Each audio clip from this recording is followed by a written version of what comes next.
அஸ்ஸலாமு அலைக்கும் வரஹ்மத்துல்லாஹி வபரகாத்துஹு. கண்ணியத்திற்குரிய தீன்தாரிகளே, ரமலானை பெற்றோம் அதில் எதை கற்றோம் என்ற தலைப்பில் இன்றைய தினத்தில் தானம் செய்தால், தான தர்மம் செய்தால் வானம் நமக்கு செய்யும் என்ற தலைப்பில் தங்களோடு சில விஷயங்களை பகிர்ந்து கொள்ள நான் ஆசைப்படுகிறேன். அன்பிற்குரியவர்களே, ஒரு நாள் நபி பெருமான் ஸல்லல்லாஹு அலைஹி வஸல்லம் அவர்கள் சஹாபாக்களிடத்திலே சொன்னார்கள், ஓ தோழர்களே, முன்பிருந்த சமுதாயத்தில் ஒரு மனிதர் ஒரு தோட்டத்தின் வழியே, ஒரு விவசாய தோட்டத்தின் வழியே சென்று கொண்டிருந்தார். அந்த சமயத்திலே இஸ்பி ஹதீகத்த ஃபுலான, இந்த நபருடைய தோட்டத்தில் நீ மழை பொழிவாயாக என்பதாக வானத்திலிருந்து ஒரு சத்தம் கேட்டது. உடனே அந்த மனிதர் மேகத்தை பார்த்தார். அந்த மேகங்கள் எல்லாம் ஒன்று சூழ்ந்தது. ஒன்று சூழ்ந்து ஒரு கற்பாறை நிறைந்த ஒரு பூமியிலே மலைகள் எல்லாம் கொட்டோ என்று கொட்டியது. கொட்டியவுடன் அந்த மலைகள் எல்லாம் ஒரு கால்வாய் வழியாக சென்று கொண்டே இருக்கிறது, சென்று கொண்டே இருக்கிறது.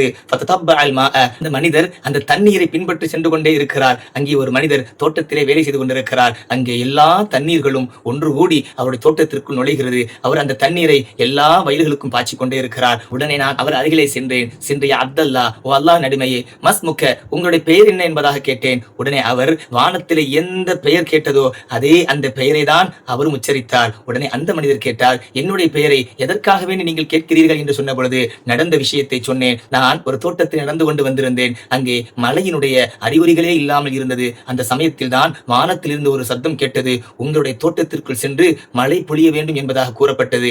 எனவேதான் அதை நான் பின்தொடர்ந்து வந்தேன் என்பதாக சொன்னார்கள். எதற்காக வேண்டி ரப்பு உங்களுக்கு இப்படிப்பட்ட பாக்கியத்தை தந்தான்? ஊரிலே எங்குமே மழை இல்லாத பொழுது உங்கள் தோட்டத்திற்கு மட்டும் இறைவன் ஏன் இந்த பாக்கியத்தை, மழையை தந்தான் என்பதாக அவர் கேட்ட பொழுது ஏதாவது காரணங்கள் இருக்கிறதா என்று கேட்ட பொழுது உடனே அவர் சொன்னார், தோழரே, நான் விவசாயம் செய்கிறேன். விவசாயத்திலிருந்து வரக்கூடிய அந்த லாபத்தை நான் 3 பகுதிகளாக பிரிப்பேன். 3இல் ஒரு பகுதி என்பது அகல் அனவயாலிஹி சுலுதன், நானும் என்னுடைய குடும்பத்தார்களும் அந்த லாபத்தில் 3இல் ஒரு பகுதியிலே உண்டு வாழ்வோம், நல்ல முறையில் வாழ்வோம். இரண்டாவதாக அந்த 3இல் ஒரு பகுதியை அருத்து ஃபீஹா சுலுதஹு, அந்த 3இல் ஒரு பகுதியை மீண்டும் விவசாயம் செய்வதற்கு அந்த பணத்தை பயன்படுத்துவேன். மூன்றாவதாக அத்தசத்தகு பிசுலுசிஹி, அந்த 3இல் ஒரு பகுதியை நான் எடுத்து ஏழைகளுக்கும் இல்லாதவர்களுக்கும் கேட்பவர்களுக்கும் பசிப்பவர்களுக்கும் வேண்டியவர்களுக்கும் நான் கொடுத்து கொண்டே இருப்பேன், தானத்தை கொடுத்து கொண்டே இருப்பேன். எனவேதான் வானம் எனக்கு இப்படிப்பட்ட மழையை பொழிந்ததோ என்பதாக அந்த மனிதர் கூறியதாக நபி பெருமான் ஸல்லல்லாஹு அலைஹி வஸல்லம் அவர்கள் சொல்வார்கள். எனவே இந்த ரமலான் மாதத்திலே